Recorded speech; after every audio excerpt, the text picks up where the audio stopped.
Well, Matt, YouTube has increased their age restriction for live streaming, so you're just gonna have to, hang it up I'm for a bald while. now. Like, you can't make these jokes.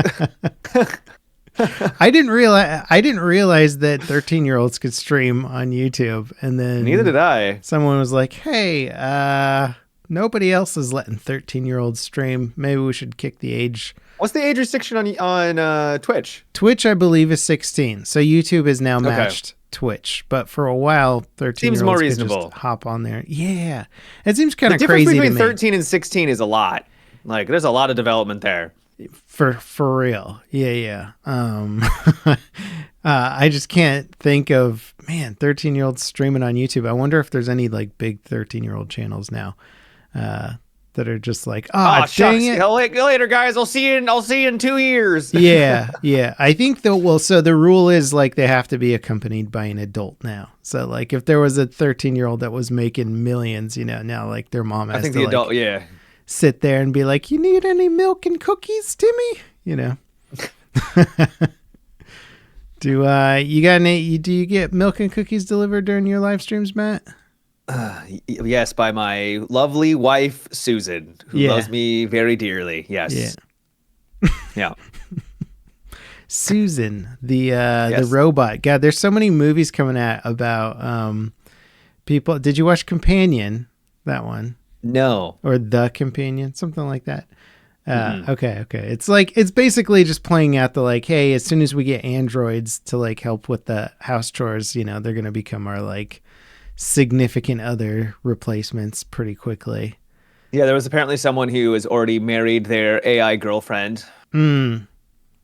Right. Married. Yeah. Not legally. Yeah. Like, what does that even mean? Yeah, someone was like, "Oh yeah," and he was already married too. And I was like, "Well, because it's a joke. Like, come on, people, figure this out. It ain't that difficult to figure out." Yeah, people get married. People have been getting married in MMOs for decades, but they're not married. Yeah. They're just like, "Oh, our characters are together." Yeah, like, that's nice. Like there's stories about someone married their pillow, someone married their car. Someone married their car, and then they got into a wreck, and then they put the wrecked like car parts on their wall. I'm like, that's not normal if you legitimately loved your significant other. Yeah. You're like, this is my wife's foot. You're like, oh my God. Like, what? Excuse me? God, it's getting weird out there, Matt. But I will say this is like, I know some people that like are using platforms like ChatGPT for like self-affirmation type stuff where it's like, could you just say something nice to me today? Can you make me feel like... Man, that speaks to the state of things. Good Lord, if you got to go to an AI to be like, hey, can you give me a compliment? That would be really nice. That's all I need. I know you're not real, but please. Yeah. But I honestly, like from how much I've seen that becoming kind of a norm now, I'm like, oh God, it's beginning. Okay, well, let me level cap. You're looking really good today. Thank you, Matt. Thank you. Yeah. Matt, you always look good, Matt. I'm always like, he has a nicely shaped head. Look at that man. Thank you. Yeah. Oh, by the way, I might be joining you in the glasses department at some point in the near future. So I had to get an updated ID because you now need a real ID to fly. Did they test you when you were getting your license? Oh man, it was embarrassing. So like, I've sort of suspected that my vision maybe ain't what it used to be. My wife can read signs before I can read them, and I'm like, I'll just not look into that and just keep moving on with my life. So they had one of those like little binocular things that you have to look into, and the point of it is to separate your eyesight vision into different test zones. So there's one chart that only your left eye can see, one chart that your right eye can see, and one chart that both eyes can see. And I look into the thing, and the guy's like, all right, just start reading from left to right. And I'm like, yeah, so the left column, I think your lens is all smudged up. And he had some alcohol wipes ready to go. He's like, here, use that to clear it off, buddy. And I was like, yeah, this lens, it's all smudgy, dude. It's so blurry. Why? What are you doing here? What kind of an establishment are you even Yeah, Yeah. that's good. Clearly somebody spilled some motor oil on your lens, so let me just clean this up for you. Oh gosh, what kind of state is this place in with all these smudged Uh-huh. lenses? So yeah, then I look into it and then it clicks and I go, wait a minute. And the guy's like, so he explains how it works to me. He's like, so the left chamber is your left eye, right chamber is your right eye. And I'm like, yeah, so I can't read anything in the left chamber. And he's like, yep, that's not great. And I was like, It's cool. not good. Yeah. Cool. So yeah, I'm gonna need me some glasses, I think. No shame. Actually, better that you get it done, before something bad happened because he couldn't see properly. Yeah. No, I mean my eyes together apparently work all right. The right eye is clearly doing all the heavy lifting. I just never realized it until now. I'm like, oh wow, that's crazy. Yeah. So You're gonna see colors for the first time. It's gonna be incredible. I'm gonna do one of those. Gosh, what was that influencer who did that like so long ago? That was his big dumb video. One of the Paul brothers. Yeah, it was like Logan Paul or which yeah one Can't of them. remember. I can't remember which one. Yeah, he puts on the glasses that apparently allow a colorblind person to see colors, which I think is BS. Anyway, I don't know. I don't know, but and then he was like fake crying on YouTube. Like, I can see, it's so beautiful. I do remember the first time I put my glasses on though, because Yeah. I was like you and I was like stubborn. I'm just like, what do you mean you can see those things out there? I remember seeing like leaves on the ground for the first time out in the distance. I was like, I just thought that was dirt. I was like, I can see everything now. My eyes were literally open. Yeah. Oh man, it's yeah, a bit of a rude awakening for me, but little hints throughout the years I have noticed, like especially when I would look back at FPS gameplay that I had recorded and was editing, like, how did I miss that guy? The guy's right there. How did I just walked right past that dude? What's going on? So yeah, little hints like that where I'm like, that's interesting. I swear I never would have done that before, but Well, good. I'm glad you're getting glasses. That's great. yeah. Well, I don't know what the solution is going to be yet, but I'm going in to find a solution. Fair enough. Yes.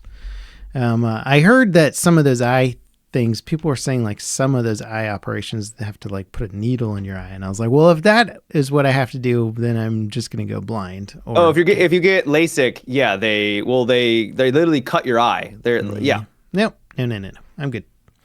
Glasses You don't for me. feel it from I don't my even want understanding, it. but- I don't even want to do contacts, dude. I'm Fair just enough. like, Well, then yeah, yeah. go get glasses. Yeah, 100%. Yeah. Well, we got some stuff to talk about today. There's kind of an interesting. So, when you read a story that's sort of related to another story, that's related to another story, and you're like, oh, this is like a big kind of thing that's happening in the industry. I've been reading all these Xbox stories, and it started with the ROG Ally, I think is what it's called, their little handheld Xbox device. Yeah. But it's like, it's still an Asus product, but it's partnered with Microsoft. And it's sort of weird that Microsoft wasn't releasing their own proprietary thing. They're sort of partnering to do it. And I'm like, okay, whatever. It doesn't mean that much. But then I read another story about how there's a whole bunch of layoffs planned for the Xbox team this year. And they're coming in soon. And it's like a pretty substantial one. And then Xbox is also trying to they have an app now that allows you to do Steam and Epic game integration. So as long as there's some sort of weird compatibility layer there, I think you're going to be able to start playing Steam games on their Xbox software or their Xbox mobile software, whatever kind of new software they're developing. So and then there's a leak story coming out from the Xbox team saying that like they're kind of not interested in making hardware anymore. It seems like sort of the word behind the scenes is like they're sort of backing off on the hardware game and going more in the publisher software game, where like maybe they can make an alternative to Steam or make a hub that kind of incorporates Steam and Epic and all the other distribution platforms and play all their games off of one Xbox centralized service or something like that. But it kind of made me think, do we want to be in a world without Xbox, without an Xbox as a console? Yeah, because then Sony's kind of got a bit of free reign there I know Nintendo's in the picture, but Nintendo's never been seen as like that direct. For Xbox and Sony occupy the same space, and Nintendo sort of has its own little Ecosystem. space. Yeah, it's a little different. So they're not quite as direct. So I feel like Sony has been winning the console wars, but if Xbox throws in the towel, it's going to be less competition for Sony, and they're going to be able to dick around a bit more and do all that Sony stuff that they're well known for doing when nobody's holding them accountable. It's not to say that I'm like a huge Microsoft fanboy, but somebody's got to compete, you know? I mean, you're advocating, competition. Yeah. Yeah. You don't want to have one company all of a sudden have an exclusive, free reign on the market, and then they're the only option. I would be a little surprised if Xbox just completely bows out, like for next gen. I don't know. It's always possible. Yeah. But wouldn't that be little weird surprised. though, right? That'd be very weird. I do think they are transitioning away from like, hey, we're just going to be able to compete with Sony in the traditional sense of a console, a big console with games that come out. And that's why we have seen this transition to more of the software side with Game Pass, and now they're integrating Steam into it, so you can just go to the Xbox app and you get everything from Xbox to your Steam games. Like, that seems like a really smart thing to do. Yeah. So I do agree in that sense, but because you did say they are going with Asus, the ROG, ROG, whatever it's called. I think it's the ROG Ally. You could argue that is still being in the market for. Yeah. I'm sure that they are giving their feedback and they are putting their money into that hardware. So, but it is, as you said, it is a partnership. What if, because it seems like they're moving towards, like, instead of proprietary built hardware, like the Xbox has specifically designed GPUs and motherboards specifically for that piece of hardware, which isn't like completely different from PC hardware, but, it's close enough where probably the development costs aren't too crazy, but it is still custom built. Where if they start developing their software to more or less just run on standard PC hardware, and then they go, okay, well, let's just make some deals with like Asus and these other guys, and they'll just produce an official Xbox for us, but the Xbox software will now just run on a PC in general, and they'll kind of like slowly migrate their Xbox crowd into what is more or less a PC gaming crowd, but maybe people who aren't interested in building a PC. You'll just get essentially a PC running the Xbox software on it. And it's possible. I've been kind of advocating some sort of solution like that for a while, because it seems like an obvious transition for Microsoft to be able to make, but easier said than done. And I don't think... Yeah, because the biggest thing about console that's appealing is that it is anyone can just buy a console, plug it in, and just be like, it works. You don't have to troubleshoot anything. And it's just, you plug it in, go through a couple tutorial stuff, and then you're good. Yeah. So I'd be a little surprised if they went completely into the just, hey, we have like a PC kind of, maybe like an in-between. But you could kind of argue that's already sort of what an Xbox is that in-between. It's the... Yeah. And one of the benefits of having the console is that it's not to say that an Xbox is totally reliant, like the red ring of death and all that stuff that people talk about. Like, the hardware fails. People have consoles that fail all the time and brick them and all that kind of stuff. It still happens. But because you're like, I have an Xbox Series X, you now have like a serial number. You know exactly what kind of hardware in there. There's a whole troubleshooting guide out there for it. If you have a PC case with just random parts thrown in it, now you're like, I got 9800X3D with a 5080. I got a, this motherboard. Yeah, it makes it much more complicated. Troubleshooting gets infinitely more complex. So yeah, that's one of the downsides, benefits to all that. So it'll be interesting, but yeah, I don't like the idea of Microsoft not being there to sort of keep Sony in line, but they have been building themselves towards being one of the biggest publishers, period, right, in gaming. They've been buying tons of IPs. Their Xbox Game Pass is a massive, massive deal. Lots of people are on it. That can still continue, whether it's on PC or whatever Xbox eventually becomes. Yeah, I've always been a fan of their platform too. I think the Xbox controller is superior. I've always liked it more than the I prefer it too. Yeah. PlayStation I mean, the controller. PlayStation controller's fine, but They're all fine, but I've just, once the Xbox controller came out and I had that to compare, I was like, oh, I definitely like this one better. Yeah, and I bought the Xbox back when Sony kind of bowed out of the like media playing market, where they're like, we don't care about Blu-ray and all that stuff. And Microsoft was like, we'll still give you like a really top quality Blu-ray player in our machine. I was like, okay, well, Xbox for sure then. So I always treated it like a media streaming device, but yeah, it is for a lot of people. It is, right? I almost wish it would stick around just for that reason alone, you know. But well, was it the 360 or no, it was Xbox One. They were going all in because they saw it being just a media service, right? Like a media platform, and they were right. But that's not what gamers wanted to hear. That's not what. At the time, they're like, no, we want a gaming console. What do you're adding all this other stuff? That's not why I'm buying this. And lo and behold, like a decade later, everyone's using it for Netflix streaming, video games, music, everything. Yeah, well, isn't it funny how bad the streaming world has become in terms of like, well, you need that to stream that and this to stream this. And then you're like, well, can I just have one device that can stream everything? That'd be great. Because like for whatever reason, smart TVs can't quite figure out everything. Like my smart TV. Oh, okay. If I stream Hulu on my smart TV, it's got some bug where it just keeps switching between the lowest resolution and the highest resolution every like few minutes. So everything gets fuzzy and then back to crisp and then back to fuzzy. So I have to stream it off of the Xbox, and you're like, oh, is this ever getting an update? No, it's just one random run of TVs that the company doesn't care about updating the software for. So no, it's just never. And that is the nice thing about having your Xbox or PlayStation is you can just do it from there. Yep. And they do get updates. Yeah.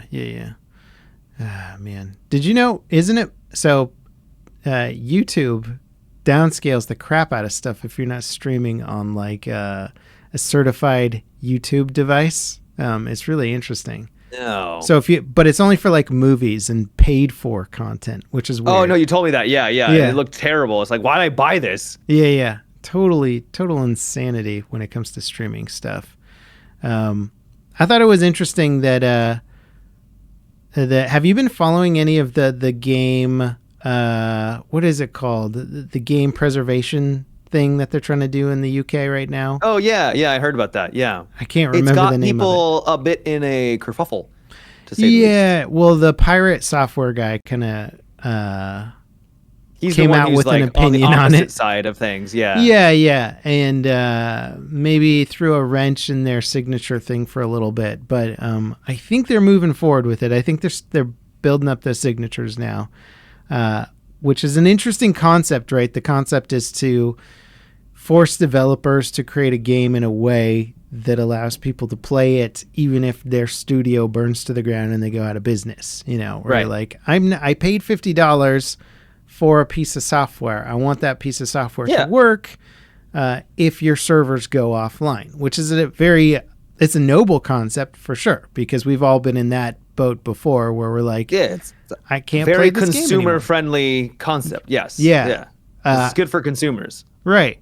And so there's some counter arguments against this idea, which is that developing a game to exist beyond the lifespan of servers could add to development costs. It could prohibit the type of games you can actually make that would fit into the legal system of this. Yeah, not could, will add to development cost, will cause problems, and like it's not like they can just do it.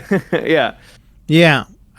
So it's certainly an interesting predicament. I like the idea of game preservation, and I think whenever possible that should be a goal for developers to. I mean, single player games are a little bit immune, right? They don't a little bit more rely on servers unless they do rely on servers for some stupid reason, where the dev's like, you need to log in for verification. Yeah, exactly. Yeah. But I am a fan of that, is like removing some of that craziness to it and letting people just have their game from 10 years ago still run. even though you probably have to put a little mod or a patch on it. But yeah, systems that prevent you from playing, where it was like The Crew is one of those big examples where a lot of people still played it, really enjoyed it, and then Ubisoft was like, it's done forever. And Like, what do you mean it's done? I paid for this. Yeah. And the weird thing about it is, like, based on how that game was built, you could easily see it having an offline mode, Like, Yeah. there's no reason that it couldn't have had something like that. 100%. But it does have to be thought about from the early stages of development to make it cost effective. It's not to say that developing that system would be somehow like prohibitively expensive, but it does need to be planned from the start. Otherwise, reverse engineering is where probably a huge amount of cost could come from. Yeah. The only concern I have is the cost for not like big companies, they have the money and the infrastructure to do it. But like an indie developer who wanted to make a multiplayer video game, it's like now you've got to somehow make it so that people can play this sucker offline or be able to, give it to, and they're like, well, give us the source code. It's like, well, it's not your source code. It's my source code. Yeah. Like, and once you give out that source code, you're like, this guy can just rip everything, pirate my game and re-release my game under a different name and change some stuff, which happens. So now I haven't looked into it deeply, so I don't know if that's what they're advocating for. I just know that's what some people have been talking about. Yeah. I don't think they're advocating that, but I think some people suggest it. I have seen people say that, and I'm like, it's a little, that's kind of going a bit far, don't you think? It's not really their game. They didn't make the game. Yeah. It's their source code. So, and then what do you do with a MMO game, right? Where you're like, this needs like a server shard, like web, to run the game, because we need like 10 servers, and it's all architected around having your replication server and your character data server, and then your actual game environment server, and they're using multiple servers to host all that info and bounce it back and forth. That then becomes either impossible or extremely expensive to figure out a way to offline that stuff. Right. So that's tricky. My concern. Yeah. Indie devs and then large big stuff like MMO. It's like, well, what do you do? Like because I think MMO should exist. I think you should still also protect consumers' investment, or not really investment, but their purchases, right? Like, so it's tough. And I don't really know how it's going to proceed. Yeah, I think if they get the signatures, it just means that the UK has to strongly consider and think about, like, okay, can we write law that isn't going to disrupt industries and still protect this? But we have chatted about it before, but it seems like it's that there might actually be a legal system built around this at some point in the near future. It would be cool if it can work properly and it's well done and it doesn't hurt smaller indie devs and multiplayer video games. Then great. Yeah, but I do have a couple of concerns here and there. But once again, I'm pretty naive on the entire process of making games, so I don't really know what goes into it. Yeah, I know. I was thinking about like some of the multiplayer stuff where it's like, as long as, how like there's a lot of games where it's like you can host your own server, like Battlefield would be an example. Yeah. Like BF4, you can host your own server on that. It's like, as long as they just built in where they're clearly, most multiplayer games are hosting on like Amazon Web Services or something like that. As long as there's just a little like code in there, something that says, hey, like final patch of the game, just allow people to run the game on an alternate server if they want to, or something like that. Like you can join the official server or you can join the player hosted server, and that might be enough to save to kind of get around that. But again, it requires forethought on how to engineer all that stuff and planning. Yes. So it probably would add to the cost. More so, I think, on the high end games than the low end games. So it would probably be a proportional investment for like the size of the game, is my theory on that. But again, there's always edge cases, right? Always edge cases. Yeah. So what you been up to, man? What you been playing? Well, We we pick up the litter here. There was updates for Warhammer, basically every Warhammer 40K game. So I played Darktide and Space Marine 2, and then I also dabbled a little bit with Death Stranding 2. Yeah, man. Well, what did you enjoy the most? I know what you probably played the most, but I'm curious what you enjoyed the most. I don't know if I want to go. I don't know if I want to pick my favorite. Yeah, The Matt, one say that which I one was the really worst. enjoyed a lot was Space Marine 2 update. Yeah. I haven't played since launch, and boy, oh boy, is that game fun. Yeah. I still have my critiques here and there with like the combat and kind of the repetitiveness of it, because like there's only like essentially two factions, but they've added in some more unique enemies. They've added in a ton of like content. Well, I wouldn't say a ton, but a fair amount of new content in terms of there's 3 new co-op missions, which I think was one of my biggest issues when the game released. There was only 6, and there's like a lot of grind. It's like, okay, well, only 6 missions. You're gonna get through that, and it's gonna get repetitive. So having now 9 total is really nice. And then they added in their siege mode, which is essentially an endless mode where there's a normal and a hard version, and you go through waves of enemies. Essentially, it's a wave based, and yeah, it's the game's good. It's in a really good place right now. It's exciting because not only is it one of the best renditions of the Warhammer 40K universe, and I would say Darktide is also incredibly cool, but it's not Space Marines. That was always the thing with Darktide, is you're like, these graphics are amazing. Boy, wouldn't it be cool if we could be Space Marines, and then Space Marine. It's very different on the spectrum, because the Space Marines, you're literally playing as basically like some of the most powerful beings in the universe. Of course, they're not gods, right? They're not but they're very powerful. And then you go and you play Darktide, and you're just like, I'm a dude with a stick. Yeah. I'm a prisoner sent to die, but if I make it, then cool. It's a different vibe for sure. I appreciate both games, and I probably played more Darktide than I did Space Marine. That's fair. Too, and I think Darktide kind of had some more.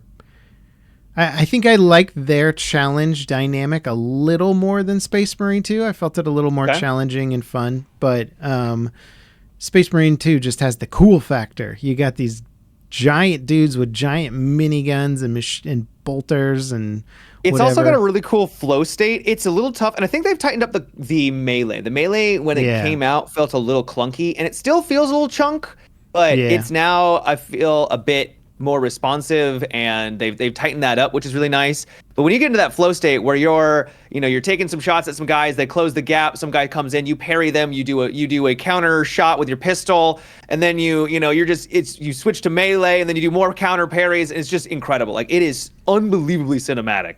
And so I think they've done a fantastic job with that. The one thing I will say is that there's so much to grind in the game now. I'm pretty sure they added prestiges after the fact, because I don't remember it when the game released, but there's 25 levels, and there's like a bunch of classes. I want to say like 7 classes, maybe 8. And you level them up, then you can prestige, and when you prestige, you get access to a prestige perk. And you can get, I think, 5. You can prestige 5 times. So you basically just making your character stronger every single time you go through the entire process. It gets faster each time you do it. I think it's 10% more XP for each prestige, so you don't have to. It doesn't take quite as long each time. But like, there's that grind. Then there's the weapon grind, where you have to level up your weapons to get to the better weapons. Then you have to level all those up to get to the next weapon. So there's a lot to like actually kind of sink your teeth into if you jive with the game, which is great. They've really expanded upon it. They didn't have anywhere near as much of that to progress when the game first came out. So I don't think they did. Yeah. It's good to see that evolves. And yeah, like you said, it's funny how we perceive grind or content, quote unquote, where as long as it's a good, solid core gameplay loop, then you're like, wow, look at all this content. And then if you're not enjoying the core gameplay loop, and then they have a whole bunch of unlocks that then you're like, this is just grindy garbage. They're just putting in nothing there. And I always chuckle because I think it's kind of the same system no matter the game to a degree, but it's just if you enjoy the core loop or not. And then you're like, it's either grindy or it's got a lot of cool unlockable content. And that's kind of where I'm at. I'm sort of like in the middle where it's like I like the grind and I like how I'm able to progress my character, but at the same time it's like I would also like to try these other characters, but I'd also like to play it at a harder difficulty and unlock things a little bit faster just so I can experience that content. Granted, I'm a streamer and I'm constantly bouncing around from game to game, and I'm not likely to just grind a game Yeah. for, forever to get all that stuff. So that's another. I'm also being a little bit more selfish in that respect. But yeah, that was one thing I also noted is like this is great, and I'd like to try other classes, but I can't. I don't really feel like I'm incentivized to do that because you have to go through the grind to get the cooler perks, or at least try out different play styles. Yeah. But it's not awful grind though. Let me be clear. Yeah. Well, what's nice is like I think they've more or less confirmed that basically they'll be making another Space Marine game because this one was like a huge hit. Yeah. And what's nice about that is as long as they have good design leadership that can look at Space Marine 2 and go, okay, like it was a big hit, little rough spot here or there, or like flowing this, like the next one. Once you start making an iterative game specifically for the purpose of improving the experience, that's when you start getting like real magic. The next game comes out and they're like, we made the melee system even better, or the flow state even better, and the grind is less grindy because we now you can really change how you play the game versus just like incremental stat boosts and stuff like that. Yeah. It's exciting. I thought they did a great job. Yeah. You know what's funny is this past week I feel like I've gone back in time to a degree because when I first started YouTube, or I should say even before I started YouTube, so this would have been like 2010-ish era, all I was doing was watching like RTS YouTube casting by StarCraft commentators and just like loving the StarCraft 2 esports scene. And I was just addicted to watching those like 45-minute long matches, on StarCraft, or however long they were. I don't remember how long they were, but you just get into that. And I've been playing Beyond All Reason, as you know, a bit. And one of the things you do as an RTS player to try and figure out how to get better is you watch pro players and guides and stuff like that. And I stumbled across this YouTube channel, Winter Gaming TV, and he's been casting. He's a streamer. Is he? Do you know him? Yeah. I don't know him, but I've seen his content before. Okay. So he's been casting Beyond All Reason matches between pro players, and it's basically like back in the day watching a StarCraft 2 match, and but now it's Beyond All Reason, and there's a huge amount of like strategy and stuff going on, and it's so much fun to watch. And I'm like, and he's getting good views too, which is great. So it's not just like some niche thing. I'm like, whoa, this guy's got 70,000 views on a Beyond All Reason cast. That's like huge for a YouTube video. So I'm like, oh my gosh, is RTS coming back? Is Beyond All Reason maybe bringing RTS back? Are we getting the shout casting and the RTS casting? Because it's I was having a blast watching this match go back and forth, and the tech trees progress, and people getting boosts at different times and making all these crazy plays to try and obliterate each other's bases and stopped at the last possible second, and then there's like a momentum shift back, and I'm like, dang, there's a really good amount of strategy in Beyond All Reason, and it's free, and it's just this community made free project. And I'm like, I don't see anything slowing this down. They're just growing, they're just getting bigger and bigger. That's great. Yeah, I feel like RTS, man, it's making a comeback. We're gonna go back to the glory days, and it's gonna come in what is essentially a remake of a ancient RTS game, like a really, really old RTS game, because they have updated and improved the tools a little bit, but at the core it's still the exact same rule set as the old game, but they keep adding really cool features to it. Like they added blueprints to it recently, so you can put down like a big clump of buildings real fast. Exactly. So rather than you're like, I'm going to build 10 windmills and then an energy converter and then this and this and this. Not only can you place it down, but the order in which your robots will build those buildings is specific to the blueprint that you made. So now You can really like, dial it in. That's cool. yeah, so you can build up a blueprint library and then come into a match with like a bunch of blueprints. So especially for like defensive structures, when you're trying to push out your army and then reinforce them with like defensive turrets as you move up. Does it allow you to place it down before you have all the resources? Because then if that's the case, then that's really good. Because normally you don't want to because you don't want to wait for 10,000 resources but then you're not actually getting anything done. Yeah. Right. So no, you can place anything you want. That's fantastic. Yeah. That's fantastic. It's really cool. So, and what I like about it too is that in StarCraft, like you kind of have your start strategies. People will like practice their start build order over and over and over again. But in this, maps have different parameters that change up your start strategy in a significant way. Or like depending on how windy a map is, you might not want to use wind generators versus solar generators or something like that in the start. So you can't. That's a thing. Yeah. That's cool. Yeah. And what's funny too is if you build wind farms, the wind fluctuates. So your power generation will fluctuate with it too. So sometimes the wind will die way down and you're like low on energy. And then you're like, crap, I'm way too reliant. Like my infrastructure. Yeah. I mean, the goal is to convert to fusion eventually. But if you don't convert to fusion before that and the wind dies down, you're like, crap, there goes my economy for like, I don't know how long, for like a few minutes or something. So yeah, there's some fun trade-offs. Anyway, I'm just vibing with it right now. And my son is into it. We watch competitive matches together now, and he's like really into it and is like, oh, I'm seeing how the pros do it now. So it's cool. It's cool watching, man. And I'm all for a resurgence. You sucked in. That was it for me. I was like, all right, this is it. Let's go. Let's rock and roll. I know. Because I remember those days early on YouTube too, where it was Day 9 TV, Husky StarCraft. Yeah. That was the good old days. The good old days, man. I think Day 9 still streams, doesn't he? He does, yeah. He does well. He's still kicking. Yeah. Is he on Twitch? I know he had his like own website or something for a little bit, but okay, cool.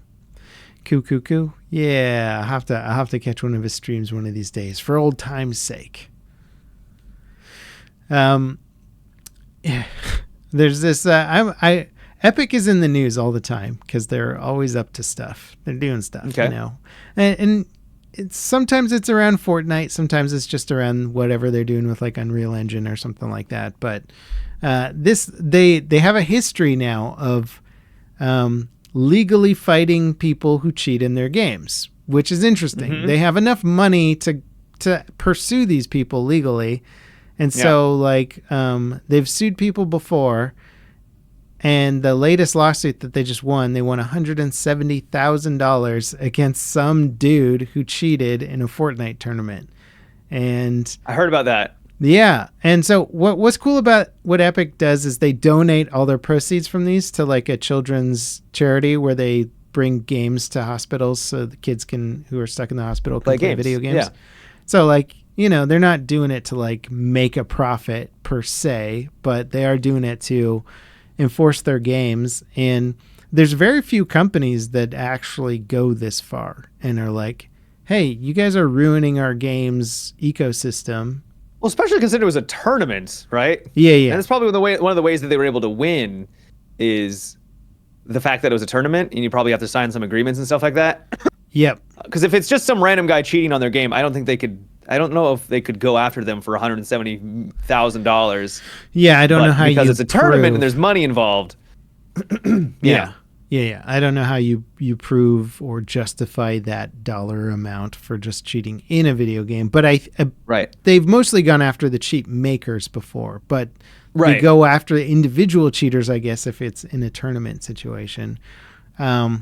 As I think they should. Yeah. I think it's great. Yeah, well, I mean, in an ideal world, Epic has so much Fortnite money that they can afford to do these types of things where I'm not harping on other game developers or publishers for not doing this because it's financially crazy, and Epic's not even taking the winnings from it. And they're just like, okay, well, we have this money, but it wouldn't, there's $170K probably wouldn't even covered the legal fees for their legal team. Probably not, no. For that case anyway. So, yeah. They're able to do it, but with cheating having become such a big problem in gaming in general, especially for any game that gets popular and successful, it becomes this cannibalistic nature where we get something great and then we ruin it as gamers, or the people who prey upon those games ruin it for everybody else. And you're like, nobody's come up with a surefire solution to anything. And it's like, yeah, if there's legal ramifications for ruining these businesses, essentially, that might be a good deterrent. So I'm always hoping for companies more than just Epic, but other companies to like get on board with this and sort of work together to try and Destiny and Bungie were going after cheat makers too. I believe I remember hearing stories about that, but that was the cheat makers, not individual people buying it. Yeah. And they do win those lawsuits, but it's hard to know what happens. Game of whack-a-mole. You can't really ever whack all the moles, as they say. They don't say that, but they could say that. It's an arms race. They say it now. Right? Yeah, it is an arms race. Yeah. Mm-hmm. Arms race between cheat makers and anti-cheat makers, and kind of gamers lose at the end of the day, because the cheat makers are making money from people ruining your game experience, and then the developers are spending money to try and stop people from ruining the game experience. And that money instead could be going into bug fixing, better content, all that stuff. So it's just a huge lose for gamers overall. So yeah, I wish more people understood that concept before they went out and bought cheats. But it is the nature of the game. I don't think they're really thinking in the grand scheme of things. Yeah. What the ramifications of their cheating are. Yeah. But now, adjacent to cheating is griefing, right? People taking advantage of gameplay systems, and perhaps using them in ways that they were not intended to be used, which can be hilarious, fun, occasionally super disruptive to the way that a game was supposed to be played. Dune. I feel like you have something in mind. Yes. Dune is kind of all the rage these days because it's the new MMO. You've been playing it a bit, I know. Yep. Well, we talked about the ornithopter bopping a little bit, and apparently now that's becoming really widespread and much more of a problem, even in all the like side areas and offshoot areas. And I think it's like people. I've read a bunch of posts for people who are like, I want to take this game seriously, but they got their work cut out for them because they gotta fix it, right? That's the other thing is like, oh crap, we developed a bunch of systems now. This is how it's supposed to play, and people have found the way around it, and now we have to like really come up with some ways to fix it without destroying the way that we want the game to be played. And that can be a bit of a tricky situation for devs post-launch. You're like, oh gosh. Yeah, they made a really solid base game. And then, but they promised, and the big appeal of Dune Awakening was you were going to have this end game PvP with a deep desert, and it was going to be very guild based, guilds going after each other. And it doesn't really happen the way that they described it. As you said, there is griefing. There are people that are just straight abusing systems and stuff like that. But also, there isn't just really a lot of systems in place that gets people to come together and have PvP, or really just a lot of activities in general in the deep desert that are really all that engaging. They have like the spice, and that's cool, and you can have ornithopters come in, drop the big harvester, and try to deal with the worm, and then get out, and then maybe someone else will come on over. But for a game that starts off as everything revolving around melee and range combat on the ground, to then transition to everyth's in an ornithopter, it's like, well, this isn't the experience I thought I was going to get, from the first 80 hours of the game, right? It transitions, to a completely different style of experience by the end.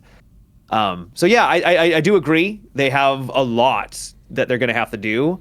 I think they're all in though, because the game sold like crazy. Yeah. And I think it still has, let me check the Steam charts real fast. I think it still has a lot of people playing. Yeah, there's 95,000 people playing right now. Yeah. So that's crazy. That's really good. And that is a couple of weeks after it launched. So and I'll say also, they changed it up quite a bit also, because there's a huge subset of the player base that's like, I really like the PvE content, and I don't want the end game to just have to be PvP, because I spent a lot of my early levels doing PvE, and that's what I ended up liking the most. And now you're saying, well, end game is just PvP, so they've changed a lot of that now to make end game more PvE friendly, and they did that very quickly to appease. Which I think came with some problems. I've heard. I haven't played it myself, but I heard that they want to do the right thing, and they're trying to do the right thing, but that caused its own issues amongst the community and some griefing amongst that too. I think you're dead on. I think that the game, they like I said, they had that core gameplay loop, and then they promised a big end game, and the end game just isn't really solidified yet. They may have this vision of what they want it to be, but the systems that are not. The systems aren't there to actually facilitate that kind of experience yet. Yeah. Well, Matt, I don't have a good transition for this, but I hear that you can explain the entire story of Death Stranding 2 quite easily. So lay it on me. What's the game about? Okay, so the Death Stranding is so you have beaches right now. The beaches are kind of a transitionary zone between the worlds. This is where the BTs are created, the beach things. Now the beach things, if they come in contact, I'm actually going to spoil everything. Death Stranding 2 is fun. I'm really enjoying it. If you liked the first game, you're probably going to like the second game a lot, because it's essentially more of the same, but like more, and it's more refined. Quality of life is better. They've made some really good improvements to just like the UI and like navigating. I can't really speak too much on the story because it's Kojima and it's weird. Slight spoiler: there's you encounter a character who is a doll, and guess what his name is? Doll man. You encounter a guy who's got who navigates through tar. Guess what his name is? Tar Man. You nailed it. Are you serious right now? His name is Tar Man. Yeah. Great. So there's Dead Man, Tar Man. You've got what's the deal Dead with Man, the gloves? Hard Man. What's the glove thing? The chick with the gloves on her. Fragile. Yeah. I don't know what the gloves signify. I just think they're cool. Yeah. So they'll like cover her mouth when she is in a place, it's got a lot of smoke. They'll emote for her to express emotion. Yeah. So what's that about? Just explain it to me. The hands or her? The hands. They're just hands. I don't know. They haven't explained. I don't know the significance beyond the fact that they're just hands. Yeah. I just want to make a game where I'm like, that guy's got hands around his neck, and they'll do stuff. They're like, why? I'm like, don't ask me why. How dare you? You're fired. Get out of here. Next person who asks me why there's hands around this person's neck that can. I think there's a lot of rule of cool for sure. Yeah, I'm sure he's got a lot of it thought out. Like if you Doll really Man. Deep You're dive. Like, why is this? Yeah. Like, don't worry about it. Don't worry about it. He's got the way his brain works. I don't think he's like, his brain's in a parallel universe where you're like, the rules of reality over there are not the same as ours. Yep. You're like, it makes sense in his crazy head. But there's something to be said about someone who has a creative vision and it's so out there, but still execute it in a really polished and well-made manner. Right? Yeah. Where it's just like, you're sold in the universe because they're sold on the universe, right? There isn't like any like awkwardness to it, because like an actor isn't giving it their all, and they might be doing something that would normally, better example, an actor that is doing something that would normally be really cringy, but because they're giving it their all, it doesn't come across cringy because like they're all in, right? It's the act of going all in that really sells it, and that I would say is true for Death Stranding. Yeah. And to be clear, I'm not knocking the wildness of the game. In fact, you can poke fun at it because it's crazy. Well, it is silly, but I also love it, right? Like, we might not be playing Death Stranding if they're like, in the future there was an apocalypse and now we have to walk across the wasteland. You're like, is that it?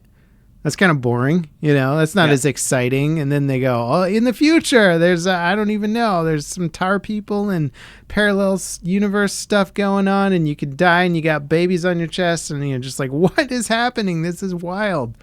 Far more interesting. And also, you're just going to walk across the landscape, but with all that crazy stuff in the background. Then they've added more to the walking and the traversal. How does it compare, Matt, to your what's the baby Roadcraft? Man? No, the baby man walking simulator that you were playing. Oh, the baby man. This is way better for my taste. The baby steps game. Yeah. Yeah, baby steps. That's it. There you go. Yeah, so that one you're literally walking with each foot. Yeah, you control each step with that. I want to see the Mitimio, walking baby steps versus Death Stranding 2 walking comparisons. Review. Yeah. Okay. All right. Fair enough. I want a which category wins, all that fun stuff.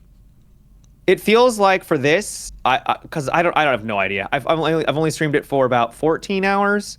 Only. So I'm not really that deep into it. I still feel like I'm relatively early on. Yeah. But they've given you a lot of the vehicles and the mechanics of the first game pretty quickly. Mm-hmm. So I'm guessing there's going to be some cooler things that we see along the way. And they've already added some really nice gadgets and stuff that you can find to customize your loadout to suit your preferences. Also a lot more combat this time around. Mm-hmm. And for good and bad. I'm on a PlayStation and I'm terrible with controlling aim.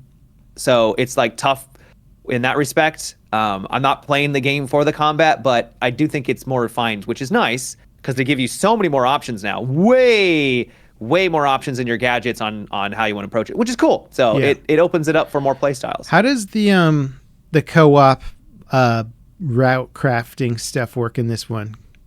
I'm not entirely certain how it works specifically, but essentially you'll have people that will contribute to a road.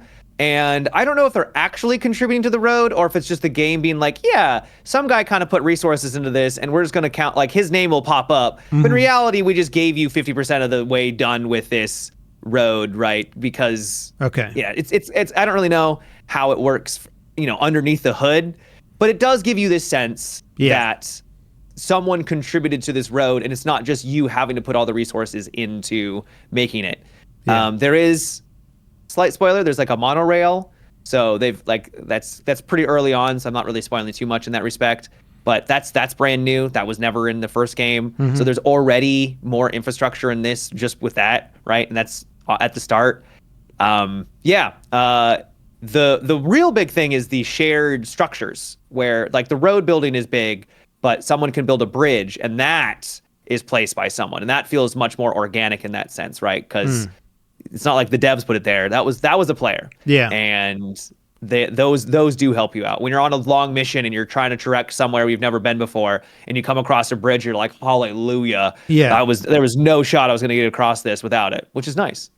I really like the concept for that shared kind of building system. It's sort of brilliant because they get away with not having to create these massive multiplayer syncing servers and all this stuff going on. They're not like, the latency between player, blah, blah, blah. You're not dealing with any of that garbage. Instead, you just have a database server that's just keeping track of what people place and aggregating it in a certain degree. There's some, probably complex logic to it to a degree, but it gives you the full sense of being in a multiplayer world where other people are doing things and contributing, but you're not really in a multiplayer world at the same time. You're not actually, PvPing and dodging other, right? All that stuff. I just think it's really smart. It's cool, and I want to see more games take advantage of those kinds of concepts because I think it's cheap. Also, where you're we don't have to have 100,000 people playing this game every month to afford the server bill. I don't think they're dealing with massive server fees to keep that type of system up and running. So I don't know. I'm just impressed with it. I like the idea, and I'm we need to do that in more games. The biggest thing about Death Stranding is that it's unique, and it provides an experience, a AAA experience for a genre that is literally just becoming a thing now. Yeah. I was having this thought where I was I would love to have a Death Stranding clone come out that does something maybe a little bit different or leans into the challenge of traversal a bit more. Because Yeah. so far it has like the traversal hasn't been like insanely challenging, but it'd be cool to have a game that really goes in and be like, yeah, this is gonna be hard, and you're gonna have to really like the Peak game that I played with buddies, right? Like you get some tools and you have to climb this mountain, right? Like it's more about the traversal, and yeah, it's great to see kind of a new genre being sort of born from Kojima, right? Yeah. It's I was talking with some friends the other day, and I was like, he's sort of like tricked people into playing like a truck driver game. It's a package simulator game. Yeah. And like he tricked them into playing Euro Truck Simulator, but through a fun like sci-fi crazy world on top of it. And then people are like, why do I love this? Oh no, I love truck sims now. Like you're just sort of like, yeah, there is a really cool gameplay loop there, but most of the gaming market is not going to be like, oh, sign me up for Euro Truck Simulator, but they might. Yeah. But a huge percentage of the gaming market's going to be like, what's the next Kojima game? Let's check that out. And then all of a sudden they're playing a package delivery game and like, oh, this is great. This is fantastic. He's tricked the world into loving that. And I think it's cool. I agree. Yeah.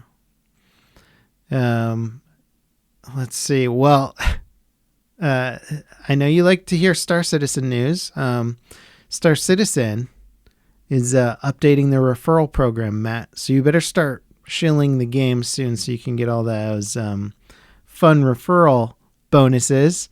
The referral program has been more or less, I think they started it like it must have been like a decade ago, just a long time ago. You've been on it forever. Been on it forever. And the rewards, if you look at them now, you're like, this is so ancient. Like these are like ships that are like outdated, or the amount of referrals you need to get like some stuff is just bananas. You're like, none of this makes any sense. And none of it's feasible. Yeah. There's like no reward between like referring like, I don't know, 20 players and like 50 players or something like that. It just, the increments are just silly. So unless you're a content creator, it's not going to matter. Right.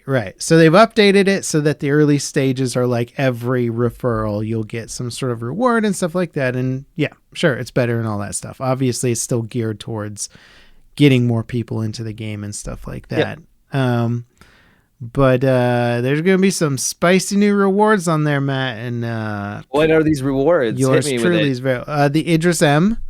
So the Idris M is basically their railgun. Oh, I'm going to get this wrong. Frigates? People keep arguing. It had a classification that was different, and then they changed it. And I think it's now a frigate, but somebody's going to be upset that I got the size of the ship wrong. Anyway, I think it's huge. Massive ship.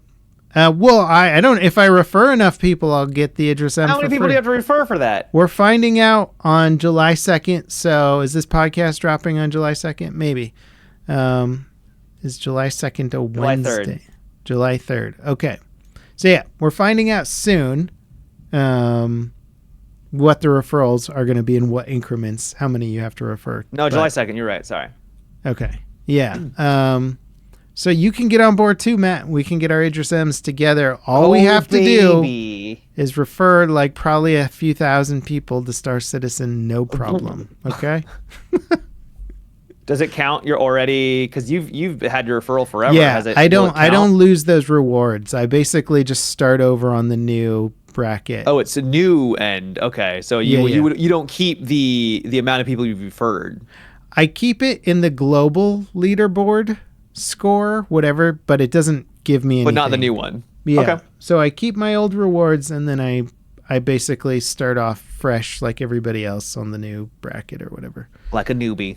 Dude, that frigate looks insane. Yeah. Have you not seen it? Yeah. I guess you haven't been in Star Citizen, but it is bananas. The size of it is truly staggering, and it can hold a fleet of ships inside of it. And it's too big, basically. And the railgun on it, so the railgun is pilot controlled, so now you can solo the thing if you want. And like some dude, you can one shot like half the ships in the game. Yeah, you just see this guy out in the distance. He's flying into the in the atmosphere, just bop, Yeah. dead. Very satisfying, dude, just to like railgun a target from kilometers away and see a little explosion in the distance. You're like, oh yeah, that's what I got this ship for. Yeah. There's also a variation of it that's got a big old beam laser instead of a railgun too, which is fun. It's cool. I'm getting more excited about the game. I mean, we are technically nearing the Squadron 42 proposed release year, so you don't think it's going to happen? I think it. Well, we'll see. We'll Come on, find out. let's make a bet, Matt. I mean, I want to hear. Like, do you think it's more likely to launch in 2026 or less likely to launch? I feel like it's more likely to launch in 2027. Yeah. Knowing Star Citizen's track record. Yeah, I hate to agree with you, but I think I might. Unfortunately, Yeah. they're just so bad at time estimates. If you bet against their ability to predict release dates, you would be a wealthy man. You know, Very wealthy man. Yeah. You would have won all your bets so far. So you're like, this time You know it'll that be game different. that said it was going to come out in 2014? Yeah, we're over a decade from that. Yeah. Yeah. But I'm hyped about that single player. I think that single player is going to be like bananas crazy because they got so many high tier actors in it. It looks like That doesn't mean much because there's a lot of terrible trash out there with a lot of big actors in it. Yeah. You know, but I hear you. I do. But the gameplay demo they showed of those actors acting, I was great. like, dang, the writing in this Yeah. is solid. Like, and I believe the universe. Like, they put so much time into making a universe where you're like, the story is told through the details you see in the background as opposed to some exposition BS where they're like, Don't you love exposition dumps? yeah, they're like, oh, look, it's the super battle cruiser that is powered by quantum crystals that are highly unstable. We should go and shoot those. Well-trained crew that already knows all of this information that I'm projecting out to everybody for no reason whatsoever. For no reason, yes. Yeah, like that kind of stuff drives me crazy, and it's like so prolific in video games especially. Video game writing is very guilty of terrible exposition because they just don't know how else to like tell you How to else you shoot the convey it. thing. Yeah, like they didn't lead it up properly. They didn't build it up properly, and now they Yep. just gotta hit you with an info dump, and it's painful. Yep. I think Star Citizen might get around that if the writing that I've seen so far is any indication of the rest of it. But Well, fingers crossed. 2026, the year of Star Citizen, right? let's do it. You think they'll hit 1 billion before they get to release? What are they at right now? 900? 845 million. Whoo! I think they could hit it. Yeah, well, they're averaging over I think leading up 100 to it, mil I a think year. I think leading up, they'll probably get like some big influx of people being like, oh, all right, I'll finally dip my toe in. Yeah. They'll do like some pre-order bonus too, where it's like, oh, Sure they will. the game's coming out in 6 months, and if you pre-order it, you'll get the golden skin, whatever. You know. Yeah, God, they make so much money off of this game. It's insane. they do. I was thinking about it the other day. I was like, the game that I'm making is going to cost less by like a magnitude of 10 than 1 day of Star Citizen funding. Oh, yeah. You know what I mean? You're just like I was just quantifying the numbers and I was like, dear God, like the amount of money that they've raked in and yeah. It's a little depressing on one front, but insane that gamers are just like 100 bill or 1 bill. Let's do it, dude. 1 billion for a video game. It is the most expensive game ever made. It's so the far. most successful crowdfunding project, period. Yeah, period. Like I think they've raised more, and that's like not just games. That's like, I don't know, Ever. building hospitals for people or some crap, You're just like, no, give me space, give me spaceships. Yeah. Why In live a long? digital world. Why live longer if we can't fly in a space MMO? It's not worth it. Exactly. Screw those hospitals. Yeah. What was the other game you were playing? Dark Tide. I Dark played it for a Tide. night. Yeah. Yeah. So they added, I didn't realize they added in a campaign. So it will go through Hmm. and have like a story that kind of connects. Because at the beginning it was just like random levels, and it's just like, all right, well, just have Yeah. fun. Yeah. Yeah. This actually has a cohesive like connection tissue that goes through it. I didn't do it all, but I was like, yeah, this is exactly kind of what I would have liked at release, 3 years Yeah. ago or whatever, right? So it feels like it's in a solid state. I mean, always felt like Dark Tide was good, had a good skeleton, and it's still there. But they just needed more time in the oven, and it finally feels like it's had more time in the oven. They came out with a new class, which is essentially Judge Dredd, where Nice. you have like the half mask with the red goggles, Mm-hmm. right? And he's a badass. He's basically an enforcer, and he's got this dog that will go around and just maul everything Nice. around you. You can command it to go and attack certain things, which is really cool. And if you want to, you can also just straight up put all of your perks into the dog and just make it He's the like necromancer insane. now. You've basically got a class that like puts all its points into your Into your pet. yeah, It's a yeah. pet class. Yeah. Super cool. It's also nuts because it will. Most classes, if you go off on your own and you get grabbed by something, well, that something's going to get you killed because you can't respond to it. Yeah, your In this, teammates so have the to dog get it just off like you.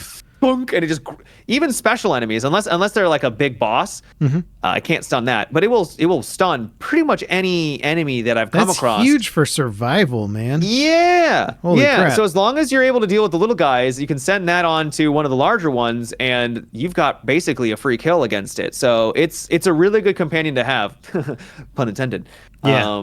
And yeah, it's a cool class. Some people are even saying it's like overpowered because of it, and I was like, I don't know if I'd go that far. Maybe they'll have to, they'll have to tune it a little bit, but at the same time, that's kind of the point of those games is to feel powerful, right? You're swinging through hosts of Dude, hundreds and thousands of units. I play the ogre guy, and Yeah. he just does that charge ability with his shield, and you're just like smashing dudes off of bridges and stuff. You're like, I feel like a badass right now. Yeah. Because it's been a long time since I've played. They've made the progression system more refined. So now there's always something that you're kind of going after. You're The leveling tree up weapons. is so much cooler now too. Yeah. Where you're like, well, they didn't you're even have a tree at the beginning, I don't think. No, they didn't. It was really basic, and now they've given you like all these strategies where you're like, it's like Path of Exile type skill tree, and not as extensive, but It's fans, but there's a lot of options. Yeah. it uses the same sort of like maze-like systems where you're like, okay, if I go down here and then loop back around, I can get more points or whatever, Yeah. So the progression feels way better. I always feel like I always felt like I was going and trying to go after something, which was really nice because when it first came out, I was like, oh, I got a new weapon, cool. And now what? Like it just felt very, very RNG. And now it's like, okay, I got a weapon. Let me upgrade this. I like the stats on it. Let me try to put it into, give it this stat or this upgrade to, refine it or maybe shore up some weaknesses or just go all in on a certain strength, right? And it just feels so much more like it's streamlined, but just much more engaging.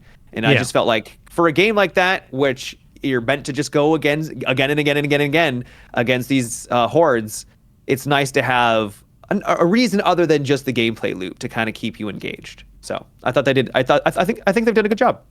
Yeah, that's great. I'm glad to hear about the story stuff too, because Darktide had a really interesting premise for the story, and then you're supposed to sort of scoop it up as you go along with these missions in sort of like what's basically just like communications dialogue snippets. Like, oh, the whatever has gained control of this region and this factory, and if you're not paying attention to everything and not doing the stuff in the right order and all of that, it just kind of becomes a jumbled mess, and you're like, I kind of forget why we're here or why we're doing this or how close we are in this conflict and all that stuff. So having a narrative sequence like that, I'm sure helps a lot. Because it is I ain't still gonna say the story is like insane, but yeah. Yeah. Well, I mean, it's not going to be some deep philosophical thing. Yeah, gonna it's be basically a connective tissue between the missions. But yeah, go it's kill nice the to have. big thing, but here's some story. Right. Yeah. Well, that's cool, man. It is so funny to see Warhammer just really kicking butt these days. And they're like, It is kicking butt. making so much big stuff. Do you remember? Did you ever play the Warhammer MMO? Yeah. Warhammer Online, I want to say. Yep, I played it. Yeah, me too. I did like end game PvP. Oh, nice. I did too. I was a chopper, the orc Okay. choppers. You remember them? Yep, I do. Choppa, maybe. I can't- Choppa. Yeah, I yeah, don't remember all the classes. I'll be honest. yeah. I went from Dark Age of Camelot to that, and I was really let down with their PvP. So I was a bit disappointed with how they balanced it. I agree. The PvP was fun, but jank at the same time. Yeah. Yeah. It had a cool concept of where you could like once you took enough keeps, you could then take out like their capital city, which was cool, but it just didn't really work. I feel the way that they wanted it to. Isn't it funny that it seems like a lot of games like Amazon's game also New Worlds tried to kind of do the same thing where you're taking keeps and like having this sort of engaging PvP experience. I feel like so many games have tried to do what Dark Age of Camelot did extremely well, and none of them have quite done it as well. I hear Elder Scrolls Online tried to do something, and I think they've done a decent job from what I've heard, but I haven't played it, so I can't really speak on that. Okay, interesting. But yeah, I do agree. I do completely agree. Yeah, and maybe that's just because back in the day when MMOs were so big and everybody was on them, playing them, and taking them way more seriously, that was sort of enough of a driving factor to make it better. So maybe the actual design of Dayak isn't necessarily better. It was just at the right time for it to be such a huge hit. And also, it wasn't like a massive game. Like it back then it was big, but by today's standards, I think it would be pretty small as an MMO. Yeah, because I think each server was like 1,000 maybe, and there was only like maybe 10 servers or something. Oh, really? Interesting. Yeah, I could be. I was also in middle school, so.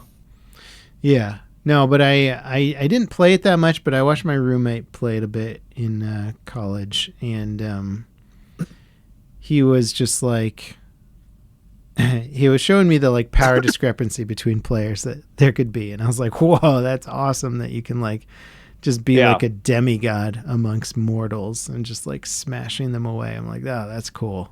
It's pretty neat. Yeah. Yeah. So you played a bit more. You played Project Hail Mary? Project Hail Mary is actually a book. Oh, yeah. Read. And they just came out with a trailer. And if you are like, oh, I want to see, don't watch the trailer. I skipped around in it because I didn't want to get like spoiled, but I wanted to just kind of see what the vibe was. They spoil things that I don't think they should have spoiled. So do not watch the trailer. Go in if you're like, oh, I want to see a cool sci-fi novel or movie, or I want to read the book. Do not watch the trailer. I've been watching less trailers these days. Like, I didn't get around to seeing the F1 movie over the weekend, but they keep dropping all the trailers now, where they're like, make sure you come see the movie. Here's the trailer. I'm like, skip. I don't want to see. Like, I know generally probably what's going to happen in the movie, but I just don't want it to be ruined. Yeah. For like a thing like F1, I don't think it's too bad to watch a trailer, but for like a sci-fi where, especially when there's like, I don't want to say anything because it's spoilers, right? Like, it's a sci-fi. Yeah. Well, it's like cool things happen. Did you see Mickey 17 yet? No. Like that movie it's almost impossible to make a trailer for without ruining some really big fun stuff, right? Like that movie has so much fun stuff happening, and it would be so much better if it was a big surprise to the viewer as opposed to like, oh, well, I know that we're going to see something like this at some point, and this, and this, and this. And the trailer just gives all of that away to an extent where you're like, it sucks because they're trying to get you in the seats. So, like, just ruin all the cool stuff. And you're like, well, okay. Yeah, I hear you. Now, you know what? I won't ruin it for you, but, man, we watched the 4th season of the Wrexham documentary. Oh, yeah, you're loving that. Man, dude, it's like when we were talking about Ted Lasso. Like, you gotta watch this, Matt. I'm telling you, dude. I'll do it. What's platform again? Hulu. Hulu. Okay. Hulu, Wrexham, just so good. I don't want to especially in the States, we don't follow British football or football around the world, basically. But Right. so I think a lot of people would probably not know the bullet points of like what happened in each season. You know, you're not going to go and be like, oh, is this following the 2023 Wrexham season? I know exactly, you know, like Right. I would say don't read up on the team. It'll be pretty much completely new to me because I Yes. don't know anything about football. Yeah, and I have intentionally stayed away from the news about the team so that I could watch the documentaries because they don't. And not be spoiled. Yeah. Yeah, exactly. So that would be my recommendation too for going into this is like, just watch it, just let it unfold naturally. That's kind of funny though. It's a documentary for to celebrate soccer and football, but at the same time, it's probably more enjoyable if you don't know about what's going to happen, right? Because then there's the tension of it. Yeah, learn it from the documentary and then read up afterwards. But or the docu-series, I should say, because they're just making it every year. I assume until at some point it stops becoming until profitable. They're done. Yeah. But man, it's a solid watch, dude. I highly recommend it for anyone who's like, I liked Ted Lasso. Like, okay, just make that real now. Take Ted Lasso, make it semi-real story. I mean, a fully real story. It is real, yeah. When I say semi, I meant to say semi Ted Lasso like, but a fully real I hear ya. story. I gotcha. Yeah, I can't recommend that one enough. It's fantastic on every front. Nice. Yeah, but other than that, I haven't. Just been working, man. Just working, and you're a working man. Blue collar. Blue collar, yeah. That's what game dev jobs are gonna be someday. You know, once machines take everything that we do, you'll be like, I just make video games. You know, I'm in the coal mines making my video games. Mm-hmm. It's gonna be robots. I mean, we already have self-checkout right at the grocery store. The grocery stores are going to be fully automated. People stocking the shelves are just going to be robots stocking the shelves. Yep. There'll be no cashier line. And then we'll somehow have a system in place where all those jobs have been displaced. So all those people are now doing the things that they wanted to actually do, right? And pursuing art and things, right? Bro, this is the Star Trek universe that Gene Roddenberry has promised us, okay? Right? There's like a great episode of Star Trek where maybe it's a movie, I can't remember, but like I think it's the Borg movie with Picard and he's explaining the future because they go back in time and he's explaining the future to somebody in the past and he's like, in the future we are beyond these like peasant, we are beyond money, like, money and jealousy and all this stuff, and like and the person in the movie calls him on it, and of course she's right and he's wrong, but